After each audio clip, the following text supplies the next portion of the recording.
Como eu prometi aos irmãos, esse mês de fevereiro eu vou trabalhar a questão do Apocalipse. Eu decidi fazer isso para ajudar os irmãos num livro que às vezes eu vejo o pessoal pregar pouco. Os sermões muitas vezes quando se prega são mais assim, mais evangelísticos, né? Tem aquela pegada mais evangelística, muitas vezes também uma parte muito mais de aplicação, de consagração. E eu queria fazer uma exposição do livro. Quero fazer uma exposição do livro.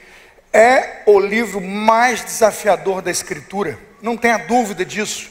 É o livro mais desafiador para a compreensão, para a linguagem. O livro de Zacarias, o livro de Daniel, o livro de Apocalipse, eles são livros com linguagem apocalíptica, e por reunirem linguagem de conteúdo apocalíptica, que é muito diferente da nossa cultura ocidental, uma linguagem mais para o Oriente, eu vejo que nós aqui no Brasil temos muita dificuldade com a interpretação, e acompanhamos todo tipo de terrorismo que fazem com o livro. O livro tem correntes como a milenista, pós-milenista, pré-milenista, tem correntes pré-tribulacionista, pós-tribulacionista, né? E todo tipo, mesotribulacionista. E quando você percebe as pessoas tentando entender essas correntes, especialmente a corrente mais difícil, que é o dispensacionalismo, o que eu vejo é que o dispensacionalismo na mão de nossa cultura se torna sensacionalismo. Há pastores que já abandonaram o ministério, vão para o canal do YouTube, monetizam o canal e com sensacionalismo acabam vendendo matrículas, vendendo cursos, e nada do que se diz ali tem qualquer conexão com a hermenêutica do texto, com a exegese do texto, com o que o texto de fato, biblicamente, se propôs a dizer. E aí começam a dizer que quando agora elegemos um presidente Trump, o que é Trump? Trombeta, estamos na 7ª trombeta, e começa uma bagunça espiritual, e o sujeito começa a misturar o poder político com o poder religioso, que é tudo que o livro pede para não fazer, que é toda a separação que o livro pede para a gente não entrar, e eu vejo as pessoas perdidas nisso. Então eu vou ajudá-los, né? Hoje de manhã, hoje à noite, domingo que vem, e no que eu puder fazer, para em 30, 40 minutos, sempre dominicalmente, deixar os irmãos alinhados, eu farei. E quem quiser se aprofundar no assunto, tem que ter coragem de, sem elevador, subir para 411. Domingo que vem eu estarei lá, e domingo que vem na sala 411, tem 150 cadeiras, eu vou dar o curso completo de seminário. 8 aulas, aí você vai ter o curso completo, você vai saber tudo. Amilenismo, pós-milenismo, pré-milenismo, dispensacionalismo, mesotribulacionismo, pós-tribulacionismo, né? Pré-tribulacionismo. Você vai saber tudo que você precisa saber para quando alguém pregar, você vai saber. Esse é amilenista, esse é pós-milenista, esse é pré-milenista, esse Jesus vem 2 vezes na visão dele, naquela vem uma. E você vai saber tudo, né? Que precisa saber para enfrentar um terreno tão difícil, tão complicado, que é sim hoje a interpretação do Apocalipse. O tema da mensagem dessa manhã é o triunfo do Cordeiro. Repita comigo. Eu tirei o tema da mensagem desse livro. Livro espetacular. Eu estive vendo agora nas férias, tive acesso ao livro já a partir de novembro, e desde dezembro eu venho estudando, agora em janeiro bastante, vou usá-lo na escola bíblica dominical. O nome do livro, O Triunfo do Cordeiro, do doutor PhD, pós-doutor Dennis Johnson. Ele fez o PhD dele no seminário Fuller, né, nos Estados Unidos. Ele é professor e reitor do seminário de Westminster, na Califórnia, e é pastor da igreja presbiteriana na Califórnia. O homem tem PhD em teologia, especialmente em escatologia. O livro é espetacular. Se você perguntar e ficar perguntando sobre a corrente é histórica, é profética, é preterista ou futurista? Ele é simbólico. Ele trabalha todas as simbologias do Antigo Testamento hermeneuticamente, à luz de Zacarias, Daniel e da Escritura, inclusive do evangelista João. Como ele usa bem a proposta de João no Apocalipse e de João no Evangelho. Ele faz um cadenciamento muito magnífico do Jesus do Evangelho de João com o Jesus do Apocalipse, que na verdade é o mesmo autor, o que faz todo sentido, o que eu nunca tinha visto ninguém fazer. Estou até indicando, se você quiser comprar, não é barato, livro caro, mas muito bom, O Triunfo do Cordeiro, Dr. Dennis Johnson. Eu vou usá-lo na nossa escola dominical. Quem viver e quem se matricular lá no nosso módulo verá. Hoje eu vou usar um título apenas, o material que eu estou fazendo é um material meu de pesquisa, mas durante o mês eu vou citar o livro e vou usá-lo também para exposição. Fique de pé, vamos ler o versículo e começamos de manhã e terminamos de noite. Apocalipse capítulo 1. Hoje só o capítulo 1, porque é só o que dá tempo. Nós temos a ceia, eu tive que ceder um tempo grande para a ceia, não vou poder pregar aquele sermão de 1h30, né? Que a gente prega. Vou fazer uma meia hora aqui, mas na semana que vem faremos os 45 minutos redondinho, para você ter sempre o sermão completo com os estudos dos temas, né? Apocalipse capítulo 1, versículo 8, vamos ler todos juntos, Nova Almeida atualizada. Apocalipse 1, 8, todos juntos? Eu sou o Alfa, diz o Senhor Deus, aquele que é, que era, que há de vir, o Todo-Poderoso. Vozes femininas juntas, eu sou o Alfa,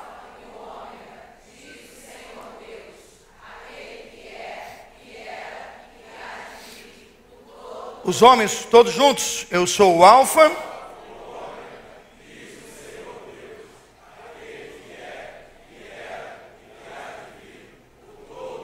a essa altura você já decorou esse versículo, você tem mais um versículo para citar no debate versículo, amém?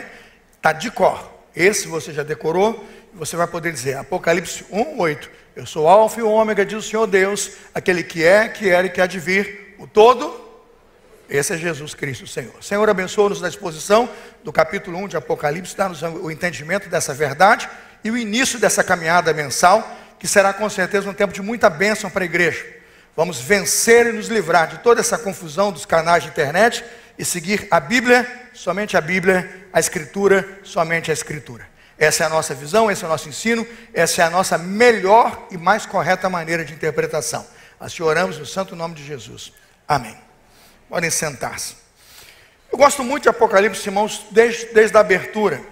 Apocalipse 1:1, pode colocar na tela, diz assim: revelação de Jesus Cristo, a qual Deus lhe deu para mostrar aos seus servos as coisas que em breve devem acontecer e que ele, enviando o seu anjo, deu a conhecer ao seu servo João. Não sei se você já leu algum livro da Escritura mais bem escrito do que esse, mas essa abertura, ela bate qualquer abertura de qualquer livro da Escritura. João é conciso, preciso e está determinado a dizer aquilo que o Senhor, pelo seu Santo Espírito, mandou ele dizer. O que João está fazendo aqui é reproduzir o modelo do Antigo Testamento. Ele abre o título do livro logo no primeiro versículo, revelação de Jesus. Quando alguém te perguntar o que é Apocalipse, você vai em Apocalipse 1:1 e diz assim, revelação. Repita, revelação. Se você está lendo em português, a palavra lá, revelação. Se você tivesse com o texto grego nas suas mãos, estaria Apocalipse. Se tiver uma versão em grego aí, pode colocar, o pessoal vai gostar. Bota um grego koiné aí de Apocalipse, que você deve ter no canal do YouTube aí, no canal de internet. Está lá a palavra Apocalipse. É a mesma coisa. Nós simplesmente pegamos a palavra revelação em grego e colocamos o título do livro para nós aqui no Brasil.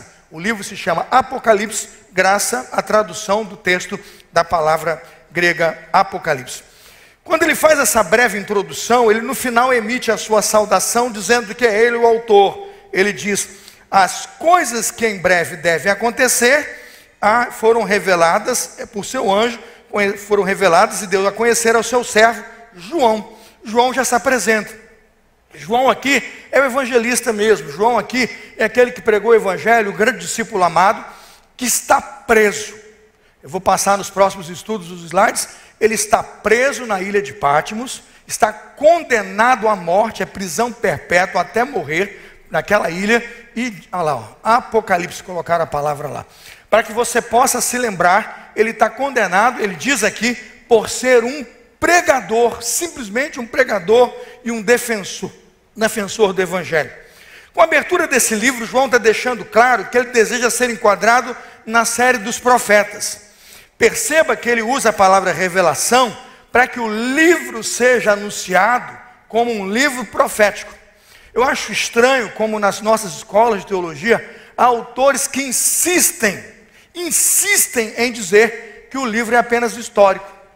Tem livros inteiros escritos para dizer que o livro é todo pretérito, todo histórico, e somente fala do passado. Eu acho isso uma das piores tolices que um teólogo pode fazer com um livro tão profético e simbolicamente tão bem escrito quanto este, porque o próprio autor diz que o seu livro é um livro de revelação. Veja a palavra, revelação de Jesus Cristo, a qual Deus lhe deu para mostrar a seus servos as coisas que em breve devem acontecer e que ele, enviando a seu anjo, deu a conhecer a quem?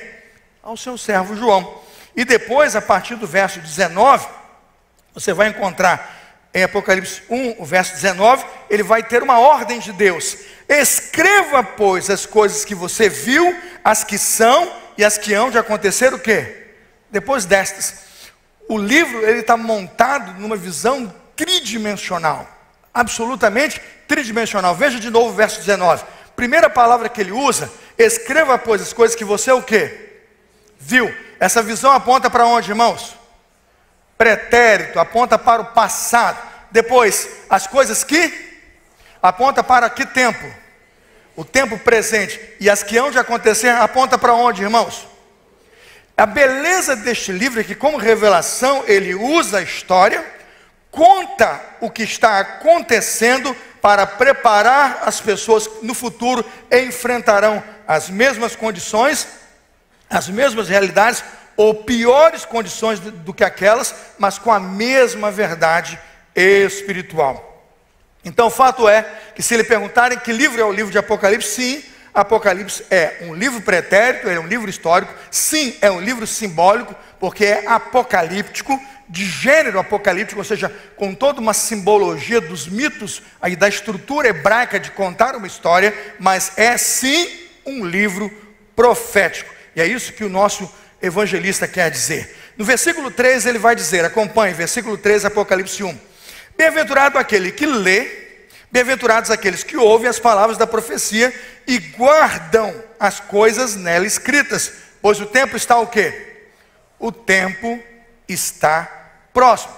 Ele fala, meus amados irmãos, ao seu auditório, como destinatário, como aqueles que vão ouvir a mensagem. João prepara aqueles que vão ouvir essa revelação para 3 aspectos. Será feliz, bem-aventurado, é esse o sentido para nós em português. Será feliz, será realizado, será pleno, aquele que primeiro faz o quê?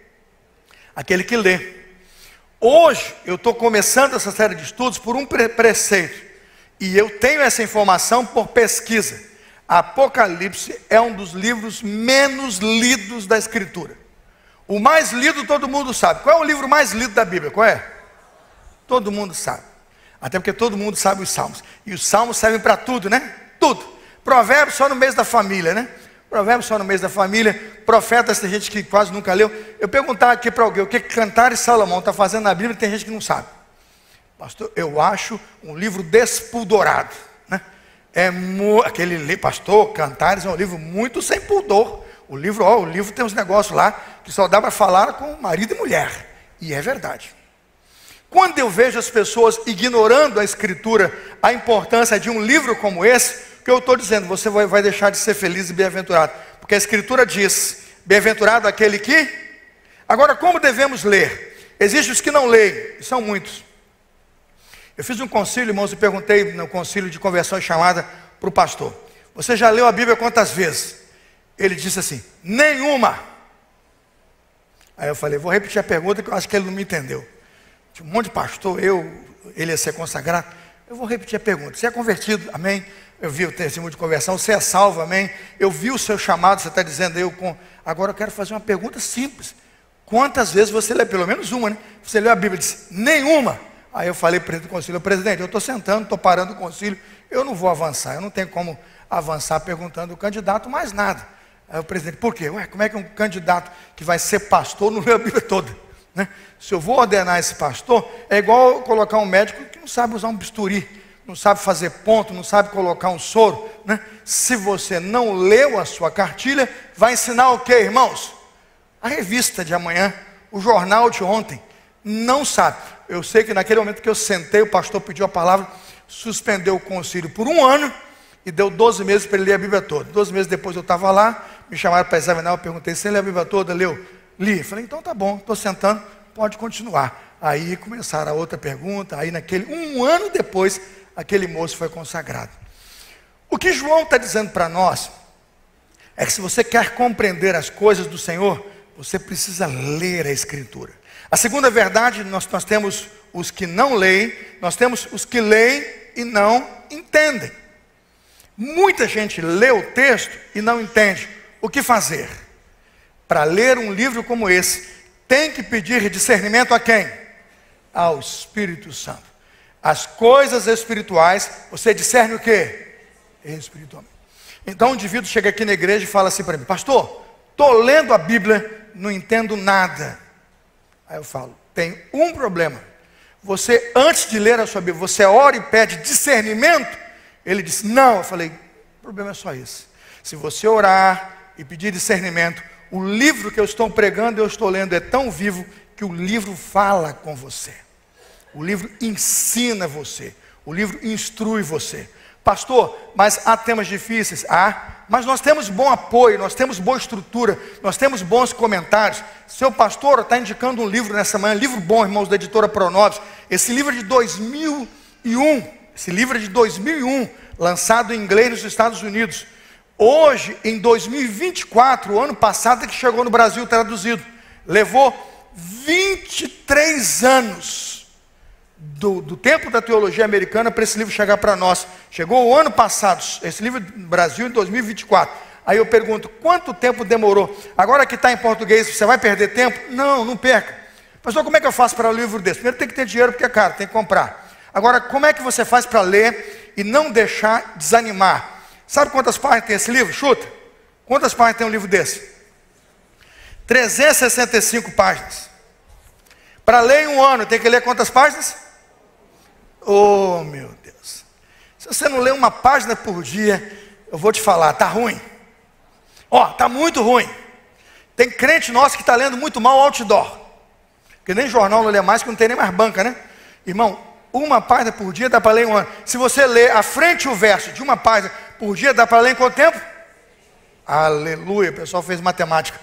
Meu povo, quer crescer e ser bem-aventurado, tem que estudar a Bíblia. E tem que estudar quem estuda a Bíblia. Porque esse autor aqui, PhD no texto, ele vai pela Bíblia toda, pegando cada elemento que está no livro, cada versículo citado, ele diz de onde esse versículo veio, onde anteriormente ele foi citado, e ele começa a fazer a aplicabilidade. É extraordinário entender e interpretar a Bíblia pelo quê? Pela Bíblia.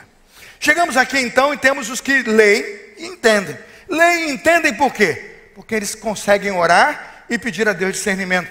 Mas ele diz, o versículo continua, ele diz assim, versículo 3: bem-aventurados os que leem, mas bem-aventurados o quê? Agora é interessante, bem-aventurado aquele que lê. Está no plural ou no singular? Está no plural ou no singular? Aquele que lê.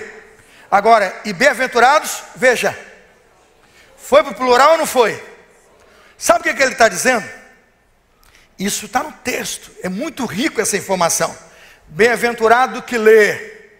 O que lê, ele vai aqui, ele pega aqui a Bíblia. Bem-aventurado o que lê, e bem-aventurados aqueles que... Quem são os que ouvem? Vocês. Quando nós paramos para expor a Bíblia nessa dimensão de alguém ler e nós ouvimos, nós temos instrução. E depois que nós lemos, alguém lê para a nossa instrução, nós ouvimos, ele diz que há uma bênção nesta relação. Qual é a bênção que acontece nessa relação? Bem-aventurados aqueles que guardam. Agora, aqueles que ouvem as palavras da profecia e o que? Guardam. Como que você guarda? Você guarda no coração. Como que você guarda? Você guarda o que? Praticando. Ele diz assim: eis que estou à porta e bato. O que você faz? Abre. Se você abrir, você o que? Guarda. Ele está dizendo exatamente todas as recomendações e valores, todos os princípios e crenças que nós como cristãos temos na soberania de Jesus. E quando ele ensina, ele diz que guardar é obedecer. Repita comigo: obedecer. Quando nós lemos, ouvimos e aqui entendemos e guardamos, nós somos o que, irmãos? Bem-aventurados. E é por isso que eu vou insistir esse mês com Apocalipse, porque eu estou crendo nessa promessa, de que se nós somos guardadores da Escritura, que se nós somos, como diz Tiago 1:22, cristãos praticantes, nós seremos abençoados. Por que devemos ler e guardar as palavras dessa profecia? Um dos maiores mistérios de Deus tem sido revelado aqui. O futuro do homem tem sido revelado aqui. A história de que Deus tem para nós um novo céu e uma nova terra é revelada somente aqui. E se nós não lemos isso, nós não tomamos posse disso. Aqui, irmãos, não é mais a realidade do homem decadente ou do homem caído. Apocalipse nos aponta uma nova dimensão, de uma nova criação, de um homem regenerado. Quem se lembra da imagem de Jesus em Isaías 53? Belo, alto, forte, bonito, moreno, lindo. Isaías 53, é isso, irmãos? Isaías 53 diz que nós não víamos nele o quê? Nenhuma formosura.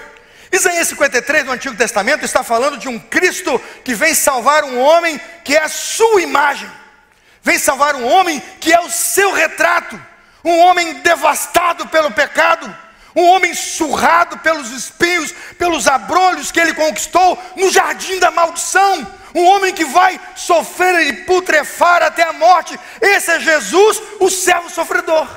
Mas quando lemos a carta de Deus à sua igreja no livro de Apocalipse, encontramos um Cristo absolutamente diferente. Um Cristo pós-sepultura e pós-ressurreição, apontando sua soberania e seu domínio sobre todos os povos, raças, tribos, línguas e nações. Vejamos a diferença de um Cristo que está sem semblante, humilhado, sofredor e desgastado, porque vem para destruir o poder do pecado, e do Cristo exaltado. Veja, irmãos, que figura João nos dá na primeira parte da revelação, quando nos aponta o futuro da humanidade que encontra Cristo exaltado. Pega comigo Apocalipse 1:5. Vamos todos juntos na tela. Pode colocar na tela, abra a sua Bíblia, não perca essa oportunidade. Vamos todos juntos. Nós vamos, querido irmão, até o versículo 6. Deixa eu começar aqui, vamos juntos. Versículo 5. E da parte de Jesus Cristo, a fiel testemunha, repita, fiel testemunha, o primogênito dos mortos, diga, primogênito, o primeiro a morrer e ressuscitar pós-transformação, e o soberano o quê? Soberano dos reis da terra. Mudou a imagem de Cristo do antigo para o novo? Mudou, sim ou não? Radicalmente. Aquele que nos ama e pelo seu sangue nos libertou dos nossos pecados e nos constituiu reino, sacerdotes para o seu Deus e Pai. A Ele seja o quê? Para todo sempre. Sabe o custo de dizer isso? O custo da vida. Sabe o custo de afirmar a Ele o domínio e a glória? O custo da sua família ser perseguida. Porque o único que podia ouvir essa frase, o único que podia receber essa sentença, era o cântico de Ave César. Só se podia dizer domínio, poder e glória a quem? César. Os imperadores não permitiam, eram divindades. Os imperadores não aceitavam, eram semideuses. E por isso o povo era massacrado, achacado e humilhado. Porque domínio, soberania e poder e glória somente a quem? A César. E quando João abre sua epístola, ele anuncia o triunfo da igreja e coloca a coroa no seu devido lugar. O nosso mundo não é um mundo desgovernado. O nosso mundo não é uma política de impérios. Deus nos transporta do império das trevas para o reino da sua maravilhosa luz. Nós não seguiremos império nenhum. Nós não serviremos a imperador nenhum. Nós seguiremos a Jesus Cristo, Rei dos reis, Senhor dos senhores. É uma carta libertadora. É uma carta confrontadora para que todos os povos, tribos, línguas e nações sejam colocados debaixo de um novo domínio, aos pés de um novo rei. Veja neste momento, a partir do verso 12, e veja a diferença de Isaías 53 para Apocalipse 1:12. Vamos ler juntos agora, todos juntos? Apocalipse 1:12, todos juntos. Voltei-me para ver quem falava comigo, e ao me voltar, de ouro. Continua. E no meio dos candelabros, agora vamos devagar, com vestes do quê? A veste sacerdotal, Temos um sacerdote de volta. Ele é o sumo sacerdote. Ele é aquele que vai aperfeiçoar o culto. Vamos continuar. Cingido à altura do peito, com um cinto de ouro.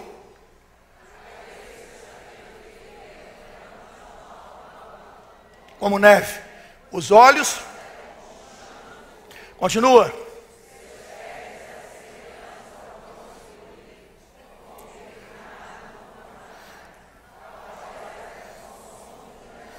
Dezesseis. E da sua boca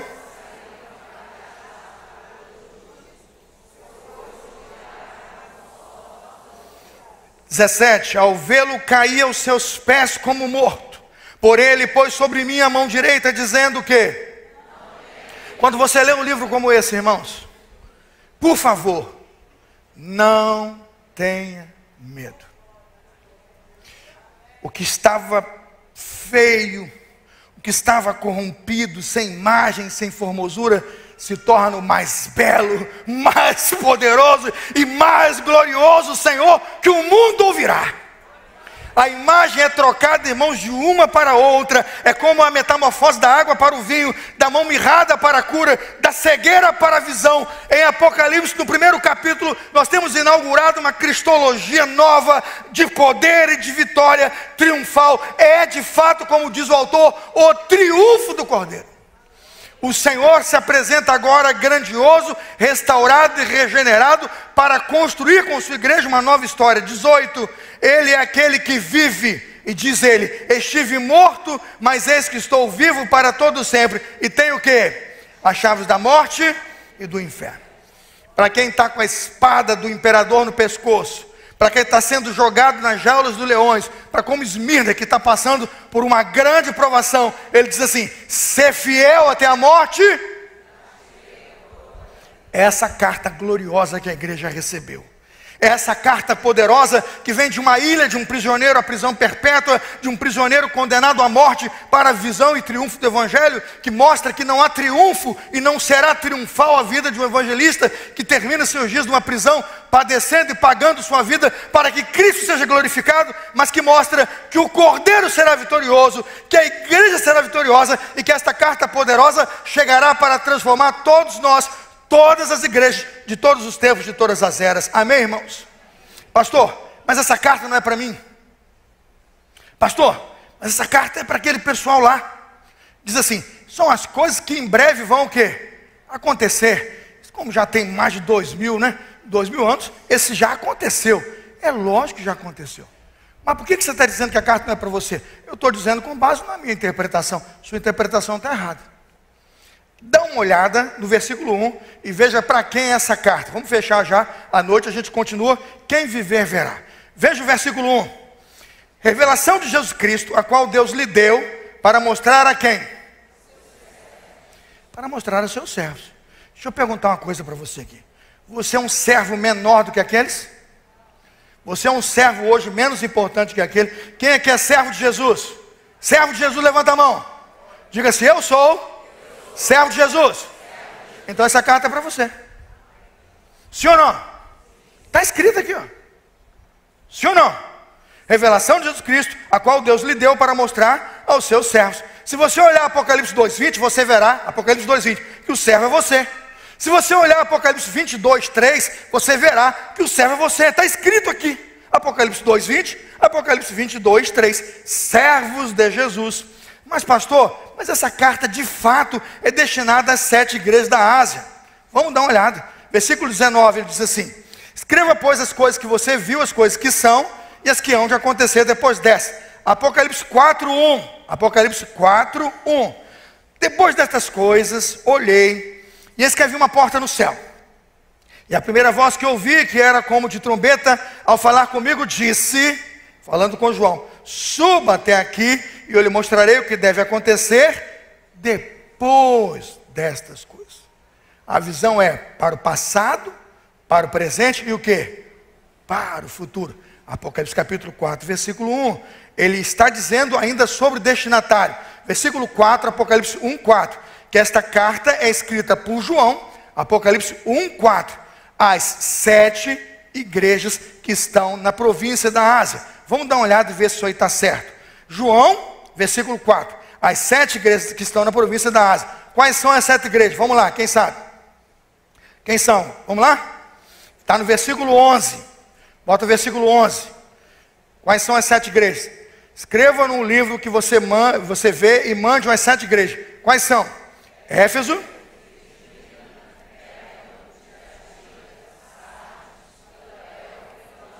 Fecha o olho agora e vamos falar de novo. Fecha o olho agora, vamos lá. Vamos lá. Éfeso, Esmirna, Tiatira, Filadélfia. Eu sabia porque eu fiquei de olho aberto. Para ajudar você. Quando nós entendemos isto, entendemos muito dessa carta. Mas é uma carta para as igrejas históricas ali da Ásia. E ainda hoje estão lá nessas regiões as ditas igrejas lá. Não estão os templos funcionando, mas todos estão lá. Eu pude visitar algumas ruínas dessas regiões. Em Éfeso, por exemplo, nós estivemos. Eu vi as ruínas do templo de Éfeso. Uma coisa linda visitar aquela região. Por que João então escreve as 7 igrejas? Eu quero colocar aqui a questão do número 7. Em Apocalipse o número é importante. O número 7 ao mesmo tempo determina diversas razões pelas quais ele usou o número 7. O número 7 não é apenas portador de um valor numérico, 1, 2, 3, 4, 5, 6, 7. O número 7 é portador de um valor simbólico. Naquele tempo, o 7 significava plenitude. Naquele tempo, o 7 significa singular. Naquele tempo, a plenitude sagrada de um conceito, ou a perfeição da intenção de um conceito, era numerada por um 7. Ou seja, o que João está dizendo é que, além dos primeiros destinatários que receberam e leram, bem-aventurados os que lê, os que ouvem e os que guardam. João está dizendo que além dos primeiros destinatários que vão receber, todos os demais receptores, 7, são a perfeição. Ou seja, o que ele está dizendo é que será uma carta plena para ser lida pelo conjunto pleno de igrejas e por todas as igrejas que compõem o serviço a Cristo Jesus. É esse tipo de linguagem que ele usa. Vale aqui a totalidade do cristianismo. Vale para aquele momento, para todo o Mediterrâneo, como vale para nós hoje, que somos a igreja de todos os tempos, de todas as eras, para servir a todas as gerações. Por isso ele usa o número 7. Quando você lê, por exemplo, à noite eu falo sobre isso, ele está falando com os 7 espíritos. Aí o aluno de EBD vai lá e fala, os 7 espíritos são os 7 anjos das igrejas. Eu falei, a Bíblia não diz isso. Diz que ele falou com os 7 espíritos. Se ele falou de uma carta às 7 igrejas e anuncia uma mensagem para todas as igrejas, quando ele fala com os 7 espíritos, o que ele está falando é um recurso que Paulo usa, cheio do Espírito Santo. O que ele está dizendo? Pleno do Espírito Santo. Você não vai conseguir colar uma característica para cada um dos 7 espíritos. Não é essa a ideia. O que ele está dizendo é que ele está pleno do Espírito Santo. Que ele fala no maior e no melhor potencial de quem recebeu toda a visão. Entende o que eu estou dizendo? E compartilhou o quê? Toda a visão que ele recebeu. A revelação, meus amados irmãos, que recebemos hoje é importante porque ela é um alerta contra a grande apostasia. Quando pensamos nesse alerta contra a grande apostasia, perguntamos de que apostasia o evangelista João, e aqui o profeta João, agora profeta, ele invocou para si a autoridade profética, quando ele diz revelação, ele diz que o livro é da revelação, ele está dizendo como profeta aqui, que a pior forma de apostasia é uma igreja se prestar ao serviço do imperador. Apocalipse 13:8, pode conferir, Apocalipse 13:8, ele faz um grave alerta à igreja que se envolve no culto ao imperador. Ele está dizendo que essa igreja vai colher todo tipo de malefício e vai desfrutar de todo tipo de pecado contra Deus quando desistir de seguir o único e soberano Jesus para cultuar e tratar o imperador como um Deus. João chama isso de apostasia. Apocalipse capítulo 18, você pode ler todo ele com calma em casa e você verá que ele faz uma denúncia ainda mais grave e pior contra todos aqueles que seguirem essa apostasia e que tipo de consequências espirituais aqui simbólicas sofrerão as igrejas e os cristãos que se dobrarem ou se ajoelharem aos imperadores. Irmãos, isso tem sustentação bíblica, sim ou não? Sim. Quando Sadraque, Mesaque e Abednego lá na Babilônia foram convidados a se ajoelhar diante do Deus de Nabucodonosor, eles se ajoelharam? Sim ou não? Por quê? Porque nós já temos um Deus. Então eles não se ajoelharam. Quando a Daniel é intimado a orar a outro Deus que não o Senhor, ele orou? Sim ou não? Por quê? Porque nós já temos um Deus. O que esse texto está dizendo é que esse tipo de situação voltou. Está entendendo o texto da história? Na história o imperador exigiu. É a mesma coisa, o Novo Testamento está vivendo tudo que o Velho um dia já viveu. E ele faz em linguagem simbólica todas as consequências que sofrerão aqueles que decidirem se ajoelhar ao invés da fornalha, se ajoelhar ao invés da cova dos leões. Será uma condição ainda pior, porque não perde a vida somente aqui. Ele perde a vida para o quê? Para a vida eterna. Porque ele não se encontrará com o Senhor, aquele decidiu não servir, aquele decidiu abrir mão, aquele decidiu entregar a sua vida, a negociar a vida pelo poder político e não pelo seu poder religioso. A deificação dos Césares, irmãos, é antiga. No Império Romano, César, né? César era o imperador. No Império Romano, no Império Bizantino, no Império Otomano, tínhamos os Césares. Como é que era no Império Alemão, quando a Alemanha construiu e fundou um grande império? Kaiser. Já viram os filmes da Alemanha? É o Kaiser. É a mesma coisa. Tem um irmão da igreja que tem o sobrenome Kaiser. Eu digo, César. Eu brinco. Ele fala, não gosto não. Eu falei, é brincadeira, irmão. Kaiser, César. E como é que chama o lá da Rússia, lá o ditador da Rússia? Czar. É o czar, né? O czar, é o czar. Eles cuidam do Império Búlgaro, do Império Russo, na Sérvia. Quando você procurar esse homem, ele é o czar. É o czar, é o Kaiser, é o César. Tem isso hoje, sim ou não? Do mesmo jeito. Da mesma forma. O texto, irmãos, é tão relevante e tão importante que eu acredito que quando hoje um imperador ou alguém conquista um povo, também acredita que conquistou o seu Deus. Quando o imperador domina sobre um povo, acredita que também domina sobre o seu Deus. Quando Roma tomou Jerusalém, o seu templo, não foi diferente. Acreditaram que o Deus dos cristãos estaria tomado e dominado por eles. É contra isso que esse livro se levanta. Não, o nosso Deus não cabe no seu império, não. Não, o nosso Deus não cabe no seu culto, não. Não, o nosso Deus não aceita seu culto, não. O nosso Deus é o único Deus vivo, santo, justo e verdadeiro. Meu alerta para você, essa carta é para você. Eu termino aqui, à noite a gente volta. Vou terminar, pode ficar mais um minutinho que eu vou terminar. Meu irmão, cuidado com a questão do poder religioso e do poder político. 2026 tem eleições. Tem crente que acredita que a solução do seu problema vem da política e faz do partido e da ideologia do partido o seu Deus. Cuidado, cuidado, é apostasia. Tudo pelo Estado, nada seu Estado, nada fora do Estado. Eu já ouvi isso antes, hein? Cuidado. Aí vem você e diz assim, não, eu sou liberal econômico, eu sou do Estado mínimo, mas arranja um Messias para colocar lá, né? Aí coloca um Messias lá, adora como se o cara fosse um Deus, idolatra.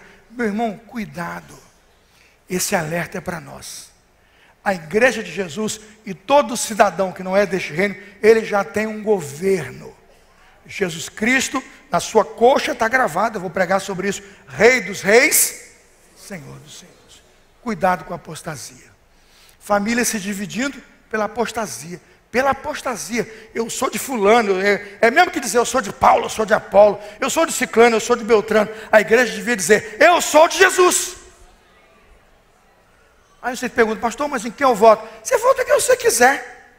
Se você não viu o que aconteceu no Senado e na Câmara ontem, é que você estava dormindo. Eu tenho vergonha de ser brasileiro no tema político, eu tenho vergonha. Vamos fazer o quê? Estou aqui, tenho que pagar 30% de imposto de renda, 27,5% já até aumentei, né? Mas eu olho para tudo que está acontecendo e digo, sabe por que eu durmo em paz e vivo em paz? Porque o meu presidente não dorme.